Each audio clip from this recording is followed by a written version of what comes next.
Some victims of alleged Ondo church indoctrination have vowed to remain in police station unless their pastors are released alongside with them.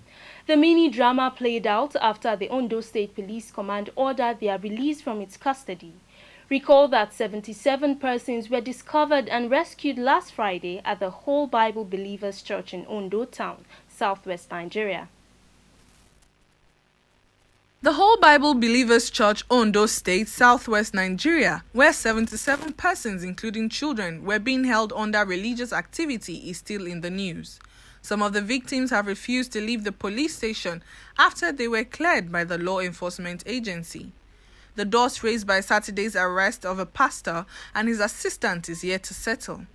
Police spokesperson in the state, Fumilayo Odunlami, said despite appeals, the victims are adamant and vow to remain in the police custody until their pastor and his assistant are released with them. Despite all applications, some of these people refused to go home, saying they are going to stay here. We have a child who said she was going to follow the Lord and not her parents, that she was okay staying within the police compound. And since their pastor is still here, they want to stay here.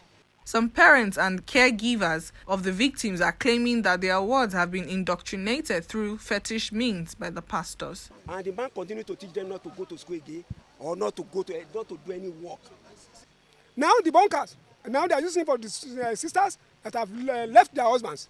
Because my wife has left her husband, I'm here because of my own, but the other sisters too, but I'm here because of my own. All of them are sleeping inside that bunker. He said anywhere pastor is going, we follow pastor. Even though he's fire, we follow him. So that's why I just be looking that this is juju. That's what I just feel. Maybe they can bring it out for me somewhere so that we tight it. We use rope to tight him so that we put him in the motor, we carry him home and go and pray on it because it's not normal. Already, the state government says it is working on modalities to rehabilitate and legally take custody of the victims. We have orphanages and we have children home. We have rehabilitation because the way these children are talking, we think some of them should even be taken to the rehabilitation home for some other things because they are living in a different world. You need to see them and they look so white. Clearview Television will keep you posted about development on the matter when the victims finally agreed to leave the police custody with or without their pastors. A 39-year-old suspect has committed suicide at the detention center of the National Agency for the Prohibition of Trafficking in Persons, NAPTIP. The suspect was arrested and detained in Ikeja, GRA, Lagos State for child trafficking offenses. An intelligence officer on duty explained that while on a routine check, she discovered that the suspect detained hung himself. The police Public Relations Officer in the state, Benjamin Hundain, confirmed the incident on Monday. He stated that based on the report by the officer on duty, a team of detectives visited the scene and deposited the corpse at the Infectious Disease Hospital morgue in Yaba for autopsy. The police spokesman also reiterated that the Lagos State Police Command would continue its investigation into the incident. Lagos State Ministry of Education has shut the Redeemers Nursery and Primary School in the Ogba area of the state over the death of a 5-year-old boy.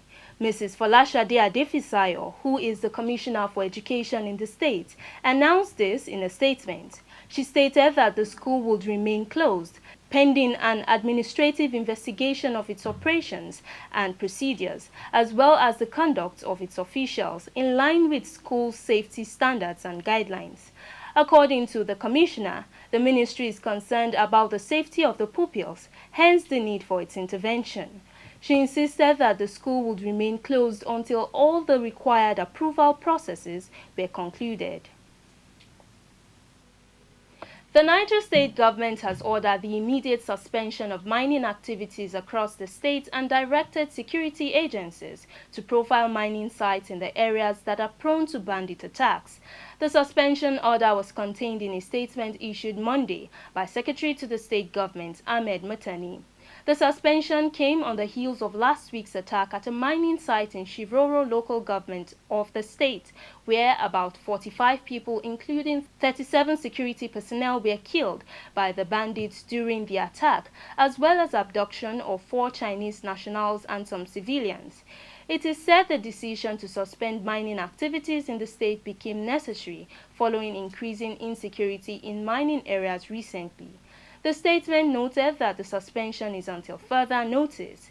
It urged the people of the state to be security conscious and report all suspicious characters, movements, or objects in their communities to security agents.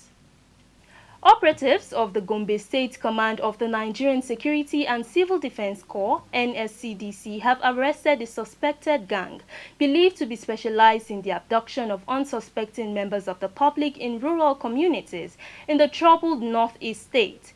The NSCDC State Commandant Waziri Goni said the gang, led by one Mohammed Lawan, along with 5 other suspects, allegedly abducted a 70-year-old man, Usman Kurdi, at Biliri, a border community in Kaltungo local government area of the state. It was the end of the road for 35-year-old Mohammed Lawan, leader of the kidnap gang believed to have been engaged in terrorizing rural communities in some parts of Gombe State.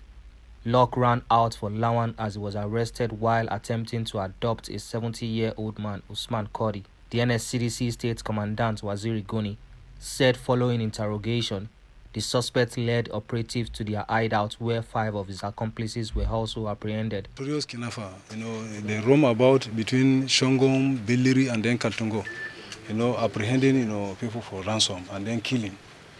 God is very kind, with the prudent of information.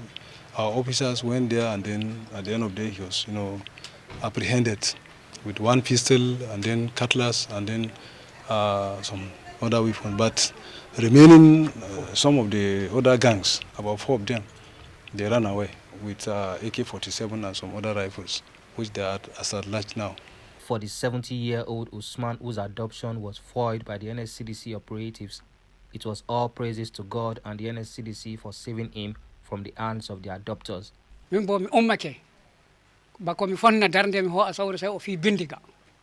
He was attacked by the suspects around 1 a.m. He was far asleep when the suspect attacked him and he wanted to shoot him. He was shot but didn't get to him. The son overheard him and asked him what is happening. The son then came and met him with the suspect and they started fighting. Encouraged by the efforts of his men, the state NSCDC commandant expressed confidence that the corps will continue to do all it can to contribute to safeguarding lives and property in Gombe State, while assuring that the suspects will be handed over to the appropriate authorities for further interrogation and prosecution. He appealed to the members of the public to report any suspicious movements and suspended criminals to security agencies for prompt action.